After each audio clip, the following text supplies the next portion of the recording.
ধন্যবাদ আপনার সকলকে। বাংলাদেশের প্রত্যন্ত অঞ্চলে আজকে গণমানুষরা দিশেহারা এবং হতাশাগ্রস্ত হয়ে গিয়েছেন। গণমানুষের ধারণা ছিল কোনো গণতান্ত্রিক সরকার বা কোনো নির্বাচনের পরে কোনো সরকার আসলেন, তারা হয়তোবা এই বাংলাদেশের মানুষের জানমালের নিরাপত্তা দেবেন। এবং গ্রাম বাংলার সাধারণ যারা আওয়ামী লীগের সমর্থন ছিলেন, তারা ভেবেছিলেন জাতীয় সংসদ নির্বাচনে বা বিএনপিকে ভোট দেওয়া হয় তাহলে হয়তোবা জানমালের নিরাপত্তা পাবো। কিন্তু আজকের এই প্রেক্ষাপটে গণমানুষের আশা আকাঙ্ক্ষা সম্পূর্ণ ব্যর্থ হয়েছেন। আওয়ামী লীগ যেহেতু ইলেকশন করার সুযোগ পাচ্ছেন না, যে কারণে গ্রাম বাংলার সাধারণ আওয়ামী লীগকে কিন্তু ভোট দিয়েছিলেন। তাদের ধারণা ছিল বিএনপিকে ভোট দিলে হয়তোবা তারা ক্ষমতায় এসে আওয়ামী লীগের লোকজনের জমি দখল করবে না, ঘর বাড়ি দখল করবে না, টর্চার করবে না, আইন শৃঙ্খলা বাহিনীর অবনতি ঘটবে না। হয়তোবা বাংলাদেশের গণমানুষরা আইন শৃঙ্খলা বাহিনীর মাধ্যমে গ্রাম বাংলার সাধারণ মানুষরা আওয়ামী লীগের নেতাকর্মীদের নিরাপত্তা পাইবেন।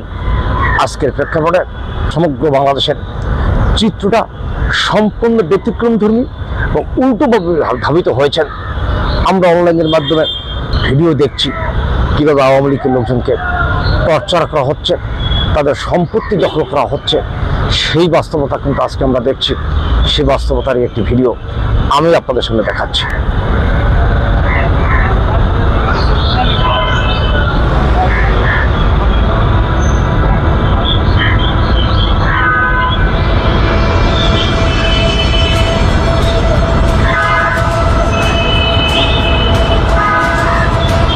আপনারা ভিডিওটা দেখলেন।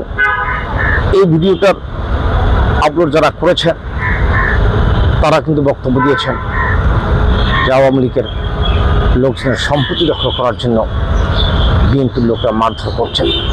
সেই মারধরের চিত্রটা, নারীদেরকে কীভাবে আঘাত করা হয়, তাদেরকে কীভাবে টর্চার করা হয়, সেই টর্চারের চিত্রটাই কিন্তু আমি আপনাদেরকে অনলাইনের মাধ্যমে দেখাচ্ছি। আজকে এই বাংলাদেশের মানুষরা এইভাবে আশা করছে না। আমি জনাব স্বরাষ্ট্রমন্ত্রীর কাছে উপস্থাপন করব, জনাব স্বরাষ্ট্রমন্ত্রী, আপনি বাংলাদেশের আইন শৃঙ্খলা বাহিনীর দায়িত্বে রয়েছেন। আপনার এই শাসন আমলে আজকে বাংলাদেশে যেভাবে গণমানুষের নিরাপত্তাহীনতায় ভুগছেন, আওয়ামী লীগের নেতাকর্মীদের উপর যেভাবে টর্চার হচ্ছেন, আগামী দিনে এই বাংলার বাড়িতে আপনাকে কিন্তু জবাবদিহি করতে হবে।